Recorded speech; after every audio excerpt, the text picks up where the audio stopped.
Hello, everyone, and welcome back to this week's episode of Just Sayin. I'm Shay, and that was Jairus. And we are so glad to be back for another week of sports news, NFL conversations, and all the shenanigans that we get up to.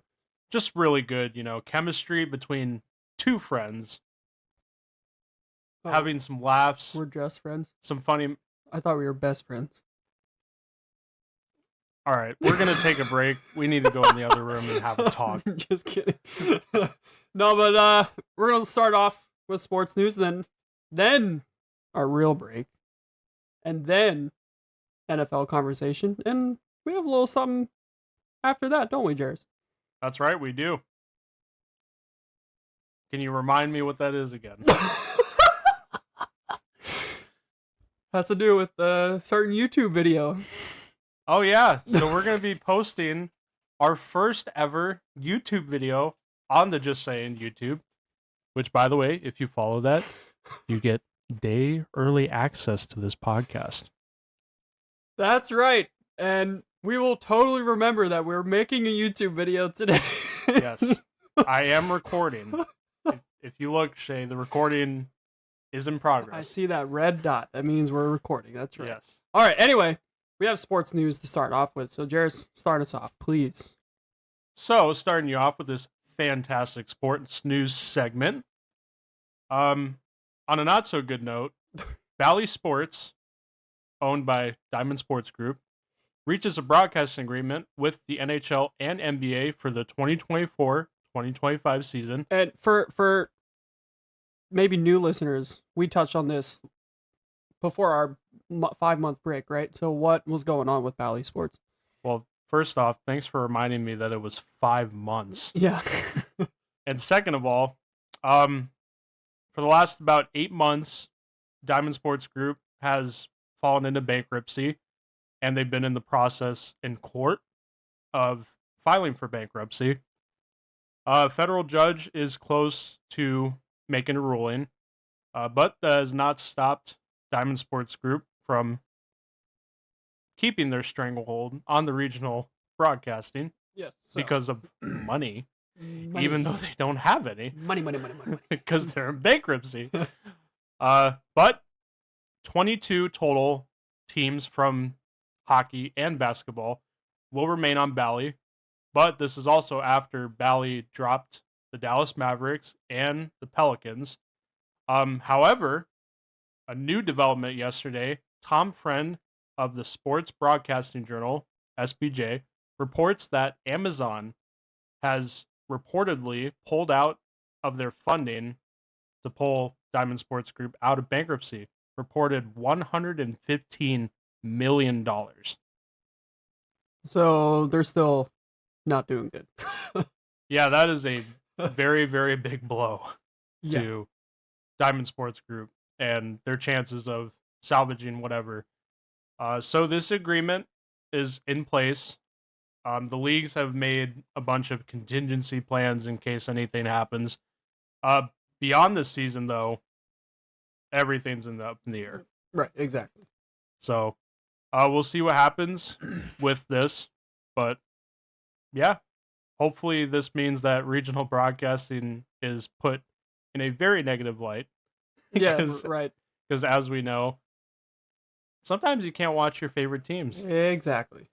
So exactly. We'll see what happens. Moving on to baseball, Shay.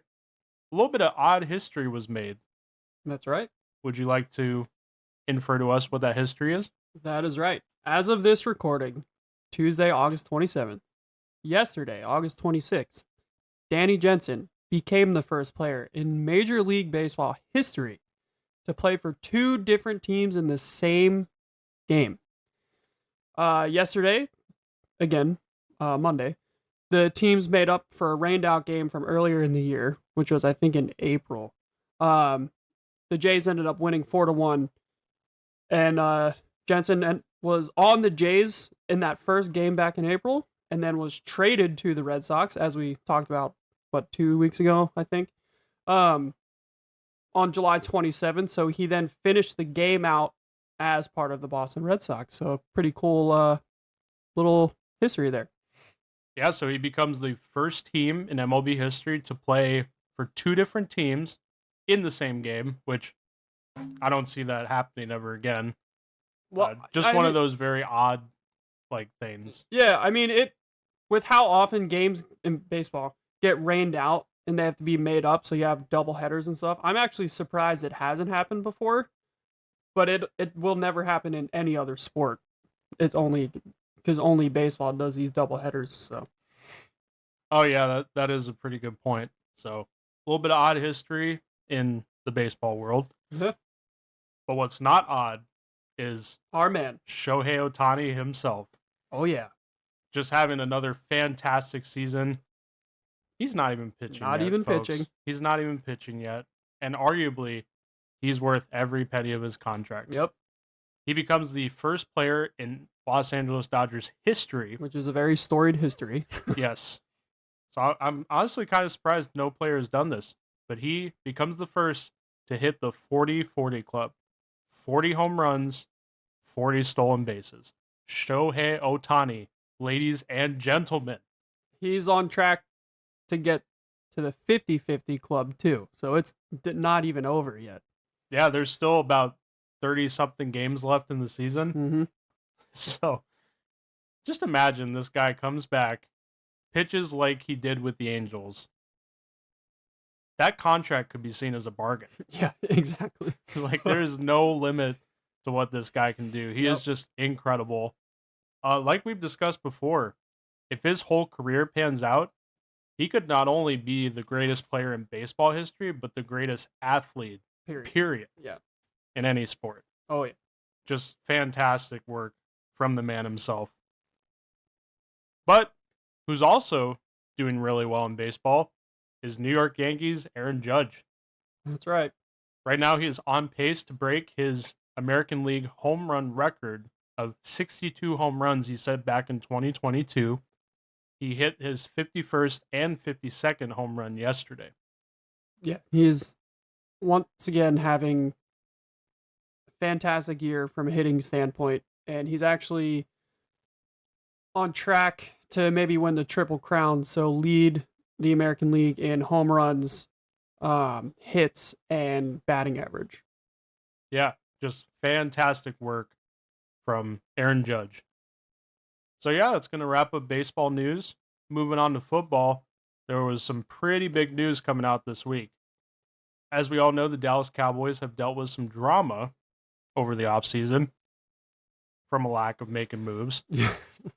So, with that being said, wide receiver CeeDee Lamb, who was arguably the catalyst of their offense all last season, finally agrees to a 4-year, $136 million extension with the Cowboys, including a record wide receiver signing bonus of $38 million, including $100 million guaranteed money. Yeah, he got the money he deserved. He's now the second highest paid non-quarterback player in NFL history, only behind Justin Jefferson. That's right. So we'll get to the other point that branches off of that in just a moment, because the Eagles made a trade. Yeah, and as you were telling me yesterday, pretty big trade.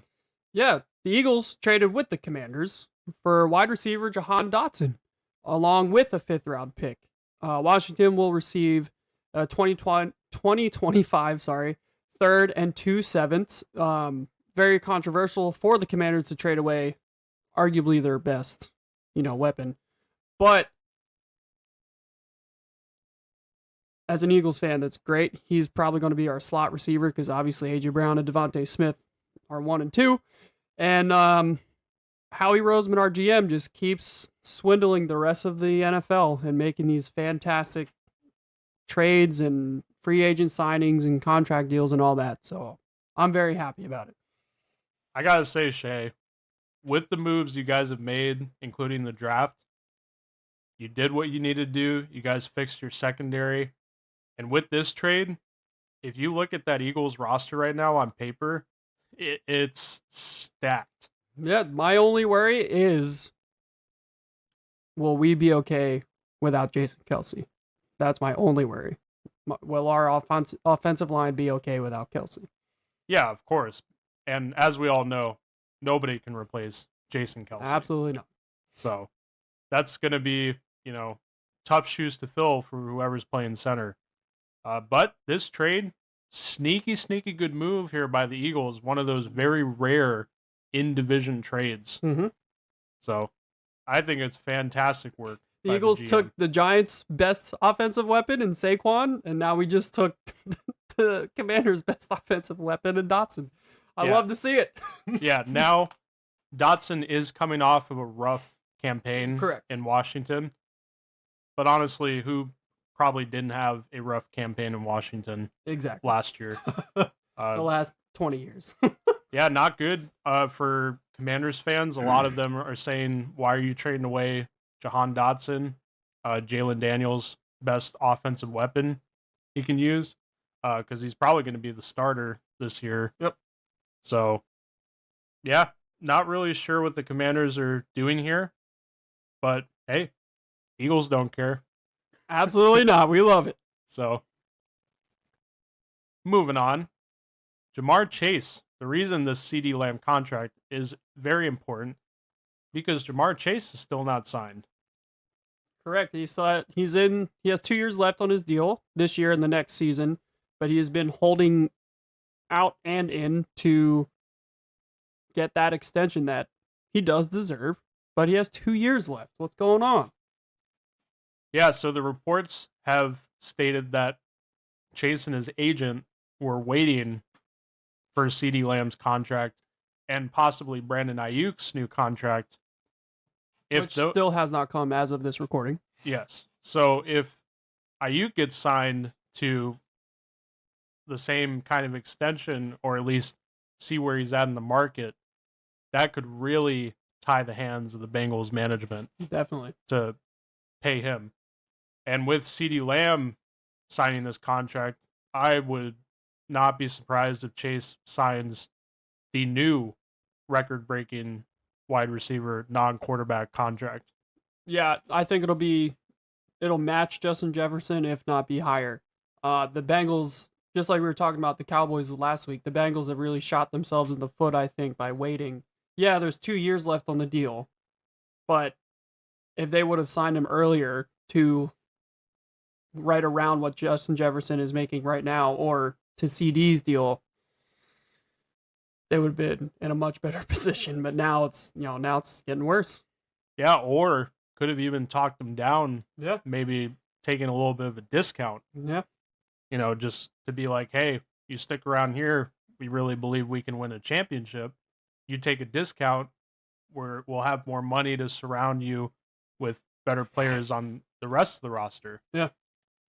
But they waited this long, and time's running out because once the regular season starts, contract talks are basically going to go away until next season. Yep, exactly. And what if Chase has like his best career year this year? Exactly. That's going to make it even harder. Exactly. Make it worse. But yeah, he has returned to practice, but at this point, not really sure if a contract's going to get worked out. Yeah, at this point, hey, he's back to practicing. He's going to be ready for week 1. Just worry about football now. Honestly, that's what I would do. Yeah, exactly. And, even though Chase has the 2 years left, so he didn't have that leverage, he still kind of has the leverage because he has 2 years left on his deal. So he's not worried about having a job next year. Yeah. Or the year after. If he goes out and he's already the second best, if not best, with Jefferson, receiver in the league. If he goes out and has another career year or record-breaking year, I'm glad I don't work in the Bengals front office. Yeah, not too confident right now. Yeah, but like you said, we'll just worry about at this point the regular season, play some football, and see what happens. That's right. Next up, Shay, a little bit of surprising news coming out of NASCAR now. What was that news? Yes, switching gears to NASCAR real quick. Denny Hamlin receives a points penalty after a self-reported from Toyota quotations here, massive mistake about their engine. TRD returned, what does that say? It's 11s. 11's Bristol winning, TRD returned 11's, Denny Hamlin's, Bristol winning engine without being inspected first. So they lost 75 playoff and owner points, 10 playoff points, and a $100,000 fine to crew chief Chris Gabehart. This doesn't hurt Denny getting into the playoffs, right? He already won, so he's into the playoffs. But this could absolutely hurt him moving on into the playoffs because he lost playoff points.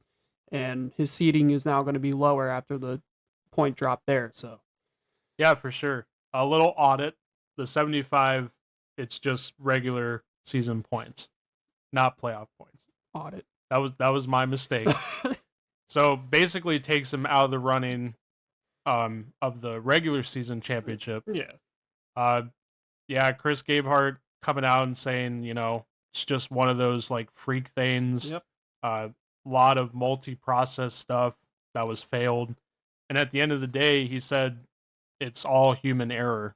So humans, just though all those checks and stuff added up, and Toyota came out themselves and apologized to the 11 racing team because obviously it was on them. Which is, I think, very big. That says a lot that they themselves came out and said, yeah, we made a mistake. Yeah, so pretty severe penalty here to Denny Hamlin for sure. Mm-hmm. It was an L2 level. I'm not sure like what the level penalties are, but they said it was pretty high. Yeah. So, all right, that's going to wrap it up for sports news. Moving on to NASCAR and MLB standings. That is right. You missed a great race Saturday night if you did not watch the NASCAR Cup Series at Daytona International Speedway, my favorite racetrack of all time. But Harrison Burton won his first ever Cup Series race at Daytona. It is the 100th win for the Woods Brothers organization, which is just awesome. Congratulations to them. Burton also won with his dad, Jeff Burton, on the call with NBC. So that was, of course, an amazing moment to see. I can't even imagine how Jeff must feel and Harrison, both of them being there, but just great. There were pretty massive wrecks though in the race with Michael McDowell and Josh Berry. McDowell went up in the air and then came down hard. Josh Berry actually flipped and skidded on his roof through the infield on the backstretch and slammed into the inside wall nose first, which is a scary hit regardless. But when you're on the roof and gravity's pulling you out of the seat, I can't even imagine how that must have felt. So that is, he got out of his car under his own power, thankfully, and everything was fine. But it was it was scary to see. Oh yeah, I can only imagine. But NASCAR has done a really good job over the years of improving whatever they can in the area of safety. And to this day, there has not been a single in-sport casualty since obviously Dale Earnhardt in Correct. 2001. Yeah. So just goes to show, NASCAR might not do a lot of things right, but one thing they have ensured is that these drivers are as safe as they can be. Correct. Which is good. Yeah, absolutely. So moving on to the standings update now. The next race at Darlington is the final race of the regular season. So this is where it counts, right here. Obviously Harrison Burton punched his ticket into the playoffs with first ever Cup win, which, funny little fact, he was dead last in driver standings before his win, so it just catapulted him right into the playoffs. Yeah, and I believe Kyle Busch was leading the race Yep, in the final restart. he, So just very tough break for Burton him. passed him on the last lap, and then amazing finish, blocked him perfectly. And I gotta say though, I watched that finish, and that was a fantastic block. oh god, yeah. Kyle Busch was gonna slingshot in the inside right past him. He moved right with him. Exactly. So fantastic racing by Harrison Burton there. So Busch does sit in the final playoff spot. All right. So he has made up some ground, because I think last time we talked, he was like 93 points below the cutoff. Daniel Suarez is right behind him in 17th, Briscoe in 18th, Austin Cindric in oh no, he already has a win. I'm sorry, we're doing this on the phones here. Here we go. Chris Standby. Buescher has the final playoff spot at 16. Bubba Wallace is 21 points behind in 17th. Ross Chastain in 18th, 27 points behind. Yeah, Busch. Okay, that's what I thought. He's 106 points behind in 19th, and then Chase Briscoe 144. So, Bubba Wallace could, if he has a great race and Chris Buescher has an okay or bad race, Bubba Wallace could get in on points. But even maybe Ross, but for Busch and Briscoe specifically, it's must win. Still must win. Yeah. Final race of the regular season. Yeah, I figured. Kyle Busch, especially, he's one of my favorite drivers. Just has not had a really good season. Nope. And this could be the first season, shaping up to be the first season where he does not get a win. We'll see. Has the last time he missed the playoffs, he didn't win until, I don't know, like 5 races left in the year or something. So, of course, he wants to make the playoffs. But if you don't make it, then okay, we still want to try and win a race. Yeah, exactly. But, yeah, I'm excited to see that final race and see who moves on. It'll be, it'll be really interesting. I know shaping up last year, I believe the last race was Daytona. Mm-hmm. And I think all 4 drivers below the cutoff were in the top 10. Yeah. So it was a nail biter. So definitely expect this race at Darlington to be the same way. Agreed. All right. Moving on. We got baseball update for you guys, because we haven't talked about it in a couple weeks. So starting off with the standings, and then we'll get into the playoff picture. Mm-hmm. The Yankees still lead the American League East at a 78-54 record. The Orioles follow closely behind them with a 76-56 record. Red Sox 67-64, and the Tampa Bay Rays sit at a perfect 65-66 record. Was perfect yesterday until the game. They were at a perfect 500. Yeah. Including their home and away record. So, yeah. The Sox are 4-6 in their last 10, so that is not good. The Rays are 5-5 in their last 10.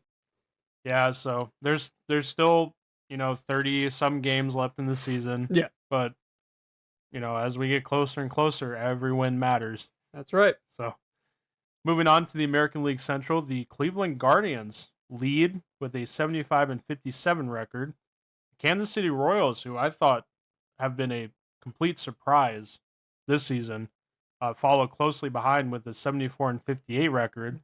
Rounding out the division, the Twins with a 72-59 record, the Detroit Tigers with a perfect 500 record, and the Chicago White Sox still are having a very historic season, but in all the wrong ways. That's right. There are still 30 games left in the season, and they have 101 losses. They are on pace to have the worst statistical season in Major League Baseball history. A sport that's right. Over 100 years old. That's right. It's still kind of impressive, but in a bad way. A 31-101 record with a .235 winnings percentage. Just 44 games out of first place. Yeah, they could easily make that up. All right, moving on to the American League West. The Houston Astros, who have resurged in the second half of the season, lead the division with a 70-61 record. The Seattle Mariners follow behind with a 67 and 65 record, and the Texas Rangers are in third with a 60 and 71 record. Not quite having the season that you want when you won the World Series last year. Yeah. So kind of rough for them. And rounding out the division are the Oakland Athletics and the Los Angeles Angels. All right, moving on to the National League. The Phillies still lead the East with a 77 and 54 record. The Braves follow 6 games behind with a 71 and 60 record. The New York Mets then round out the division. Below them are the Washington Nationals and the Miami Marlins. The National League Central is led by the Milwaukee Brewers with a 75 and 55 record, and they have a 10-game lead above the Chicago Cubs with a 66 and 66 record. And rounding out the division, the St. Louis Cardinals, the Cincinnati Reds, and the Pittsburgh Pirates. I think that is right now, not the best division in baseball. It's still the American League, but they're not far off. The bottom team only has a .473 winning percentage, so not too shabby. The National League West is led by the Los Angeles Dodgers with a 78 and 53 record. 3 games behind them are the Arizona Diamondbacks with a 75-56 record. And then rounding out the division, the San Diego Padres, who are not out of the conversation yet for the division lead, with a 75 and 58 record. And then the San Francisco Giants and the Colorado Rockies round out the standings. Now moving on to the current playoff picture. For the American League, the New York Yankees currently lead the conference. The Cleveland Guardians are leading their division, and the Houston Astros. In the wild card, the Baltimore Orioles hold the first spot. The Kansas City Royals hold the second spot, and the Minnesota Twins hold that final wild card spot. But following very closely behind them are a few teams, including the Red Sox, Mariners, Detroit Tigers. Still, Tampa Bay Rays are still in the conversation, as is the Toronto Blue Jays. But after that, the Texans or the Rangers pretty much fall off from there. So for the National League, the Los Angeles Dodgers lead the conference with the Phillies and the Brewers leading their divisions.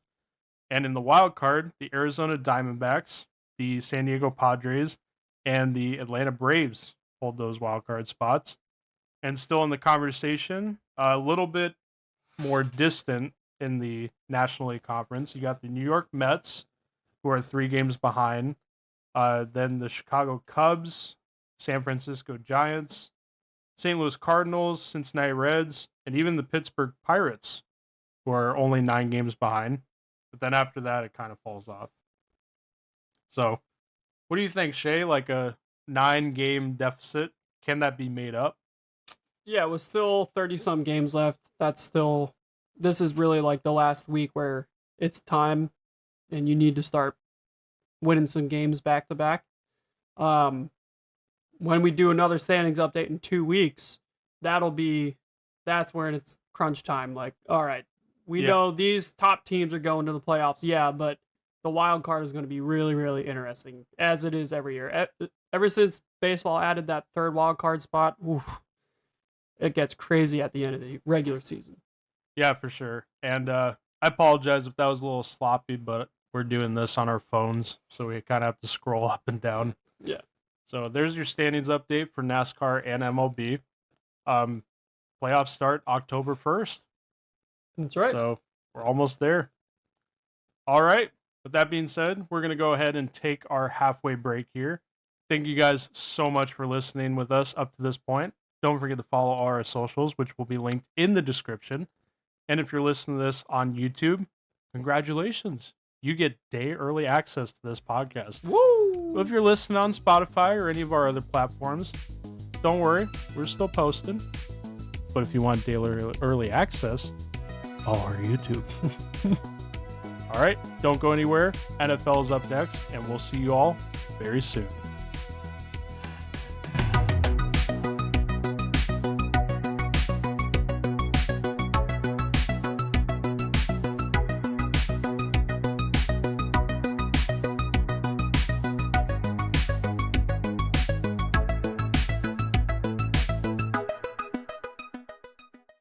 Welcome back to the second half of our Just Sayin episode this week. I hope you had a good break, Jairus. I did. I did too. Did you have a good bathroom break, Shay? I did. I feel relieved. Good. Thank you. Was the toilet nice and clean? Did the soap smell good? What would you rate your bathroom break out of 10? 11 out of 10. Fantastic. Anyway, we got the NFL this side of the break. We are going to be going over our best and worst offseason picks each. And these are both surprises for each other, so we don't know who picked who. Yeah, we're going to make one fan base really happy, Yeah. and we're going to make one fan base pretty mad, or they're just going to be like, yeah, that sounds about right. That's right. Then we're going to move into our best comeback player that we want to see this upcoming season. Yeah, and then a player who had a down year, maybe last year. Someone who's not necessarily a rookie, and we want to see just have a great year this year. That's right. And then we are going to give our picks for breakout rookie, the rookies that we will be watching this new NFL season. Exactly. And I would define, like, if you've been in the NFL full time for like 3 years, not really a rookie. So these can be players that are still on their rookie contracts, but they've been in the NFL for long enough. And then we have our little surprise after that. Yeah, that's right. All right, let's kick it off. Best and worst off-season teams. Again, would you like to start? I'll start. Again, these are surprises, so we might have the same teams, and that's okay, people. That's okay. Let us know why it's not okay down in the comments. I'll do worst first because I think everyone already has an idea. Anyone that might be listening, Cowboys had the worst offseason in my opinion. No way. Did nothing for their team except bring back Ezekiel Elliott. Whoop-de-doo. The greatest homecoming in the history of the NFL, people. Yeah, they did nothing. Obviously, a lot of drama. Now, they did just extend CeeDee Lamb, so they made a good move there, obviously. But Dak's on the last year of his contract. Mike McCarthy's on the last year of his contract. It's just not looking good for the Cowboys. And as an Eagles fan, it's just fantastic. I love it. Yeah, really not the kind of year or not the kind of tone you want to start the year off when all these players are due for contracts and your coach. Exactly. Like we said last week, this might be a lame duck year for the Cowboys. I hope it is. Yeah, I can't disagree with you on that pick. Pretty well warranted. Cowboys fans, I'd be kind of nervous. Agreed. Jairus, who's your worst pick? Now, worst Shay, offseason pick. Now, Shay, I don't know if you will be surprised by this, but I did not go with the Cowboys. What? Yep. Who'd you go with? Oh, no. I went the team that had the worst offseason, the Buffalo Bills. Oh, yikes. Now, the reason I say the Buffalo Bills is how much they lost over the offseason, all the players they cut, and I just don't think they did enough to replenish reinforcements. Interesting. Now, you could say, like, they're in a similar situation with the Cowboys.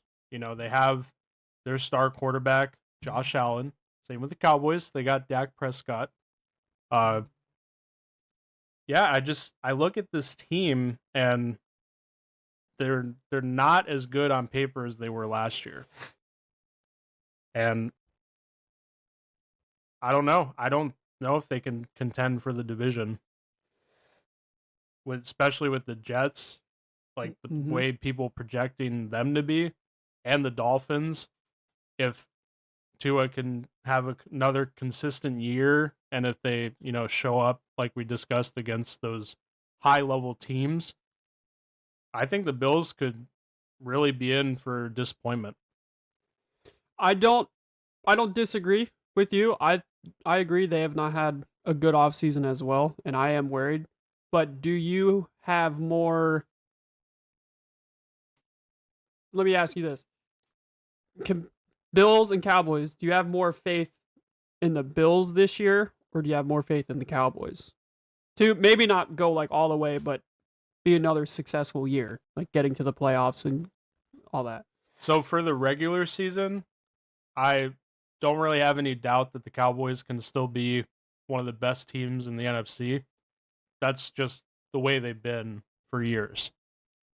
But when it comes to the playoffs, I mean, both teams have similar stories too. If the Bills don't run into the Chiefs, I think they'll be okay in the playoffs, but they run into the Chiefs, and then the Cowboys just choke in the playoffs every year anyway. So yeah, once you get in the playoffs, completely clean slate. yeah, I just don't know if the Bills will get the seed that they want. I go as far to say, like, if something disastrous happens, they could miss the playoffs. I have more. Maybe I'm biased. I have more faith in the Bills than I do the Cowboys. Said it many times on this show. I love Josh Allen, and as long as he's still the quarterback, they have a shot to win every single game. But I also, like I said, do not disagree with you. They did not have a good offseason. They lost a ton of pieces. Matt Milano got injured again. He's out till at least December, basically. So they traded away Stephon Diggs. Yeah. How does that wide receiver core look now? Exactly. Is their number one Valdez-Scantling? Yeah, they have a lot of I don't questions. know if you want I like Scantling, don't get me wrong, but I don't know if you want him as your number one. Yeah, they have a lot of questions. Now, with that being said, maybe everyone's writing them off. They might be motivated. Exactly. They're like, we're going to go out there and we're going to prove everybody wrong. I hope they do. I really do. So, now, me saying the Bills had the worst offseason, obviously I'm going to root for them and not the Cowboys. Yeah. So not saying I don't want the Bills to have a good regular season or anything, but yeah, I think when you just look at the offseason and even in the draft, like we said, they essentially gave the Chiefs the fastest player in the draft with the trade. Exactly. So yeah, if you're just looking at the offseason, I do think it's the Buffalo Bills. I like both of our picks. I think those could be the top two worst off seasons across the NFL. I don't think people would disagree with that. But on the flip side, the best off season, I'm gonna go with Chicago. Chicago with the rookie quarterback. The Bears. Just the pieces. Of course, they kind of did Justin Fields a little dirty. Granted, he's a turnover machine, but I think he deserved, especially towards the half of the year last year, he deserved another chance. But they drafted Caleb Williams, who was already a bona fide number one pick for the last 2 years. So you have him coming in, and then they go and they already have a great defense. They go and surround him with the people and the other players at the other positions that will help him be successful right from the start. With getting DeAndre Swift from the Eagles, adding oh my God, he's right in my face. Keenan Allen from the Chargers, extending more. I think they've had the best offseason, and especially with setting up Caleb Williams for success right away, right from the first play. So yeah, in a division like the NFC North, don't count the Bears out. No, I think they'll surprise people this year. Yeah, I totally agree with you. I can't disagree with that pick either. But you might be happy with my pick, because my pick for the team that had the best offseason is the Philadelphia Eagles. Woo! Let's go! As I said, either in the podcast or to you earlier before we started, they did everything that they needed to do. Like you said, replaced all the coaching staff with experience. Obviously, losing Jason Kelce is a big blow. But like we said, can't replace That's right. Jason Kelce. I think signing Saquon Barkley at the contract that you guys did, if he's healthy, that could be a bargain. Yeah. That could be a bargain contract. Be a really good pickup for this team. I think they had a great draft. Like you said, they picked up the 2 best cornerbacks in the draft and really got the help that they needed, filled their positional needs. Re-signing A.J. Brown, re-signing Devontae Smith, I think fantastic work by the Eagles. And like I said, on paper, this team looks really scary. Now, they just got to put it all together. Exactly. That's the big... That didn't happen last year, so no, that was the only missing piece last year. I think now for the Eagles to prove that they had a good offseason, there's no more talk now. There's, okay, go out there and win. Yeah, I agree. I am happy you picked the Eagles. Thank you. I like both of our picks for the best offseason as well. Moving on, though, who is your best, or who do you want to see have the best comeback this NFL season? Chicago Bears ex-quarterback Justin Fields. All right. Russell Wilson got injured for the Steelers, so Justin Fields for now is going to be the starter.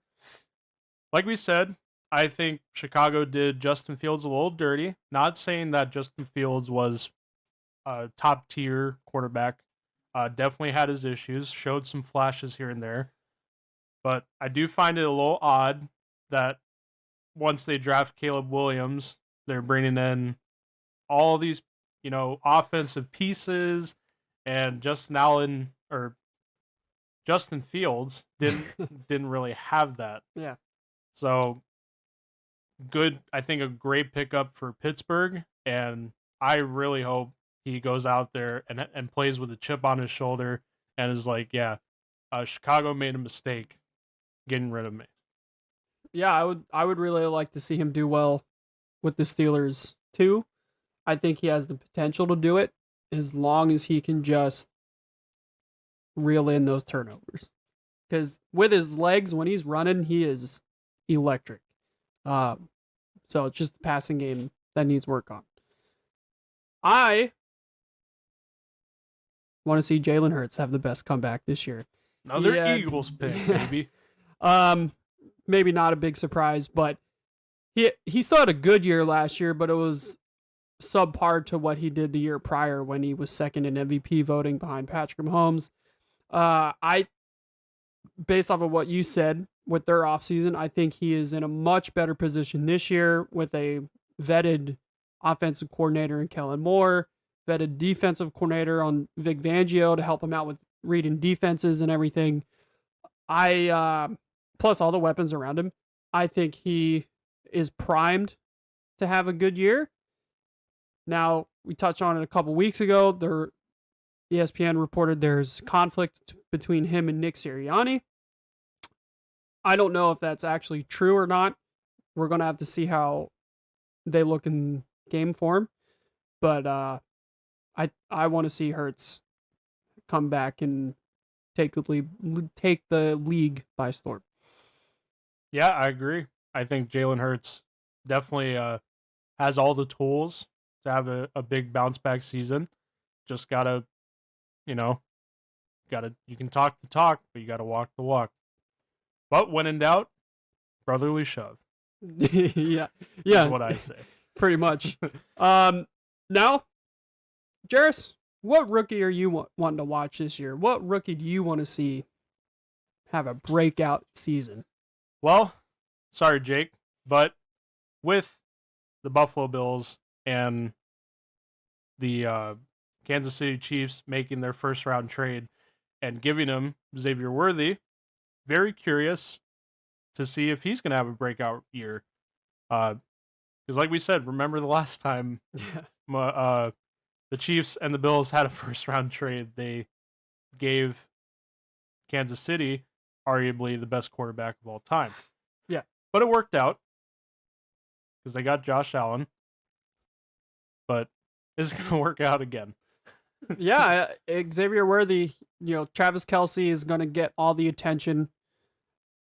So, and Worthy's going to be the number 2 or 3 receiver. So he's not going to have the best corner on him. He's not going to be double covered. So Worthy could have a really big year because he's not getting all the attention. That's all going to Kelsey and Party. So I think that's a great pick. I am also going to choose a receiver, and I want to see Marvin Harrison Jr. with the Cardinals have a breakout rookie year. He is a stud, and he will be, if arguably, I think he could be the best receiver in the National Football League after this year is said and done as just a rookie. That's how good he is. And he will do some magic for Kyler Murray and the Cardinals. I really do think so. And especially with his dad, Marvin Harrison, Colts legend, as a receiver, he's primed to just go. And he is their number one, so he will have double coverage and the best corner on him at all times. And it just does not matter because that's how good he is. So I'm really excited to watch him this year. Yeah, I totally agree. Reports are that, Kyle Murray, and the Cardinals, they've had a really good preseason, really good training camp. Just Kyle Murray is really, proven that he's going to be the starter this year. So yeah, I'm just as excited as you to see Marvin Harrison Jr., the top wideout in the draft, see what he can do. Patriots should have drafted him. Just saying. All right, with that being said, that is going to do it for this week's episode of Just Sayin. Thank you, everyone, so much for listening. And don't forget, we're going to be posting our first ever YouTube video over on the Just Sayin YouTube page. It's going to feature tier lists where we predict the NFL regular season standings and the NFL playoffs. So look forward to that. Again, thank you guys so much for listening, whether you're on YouTube or Spotify or any other platform. And we will see you in the next one.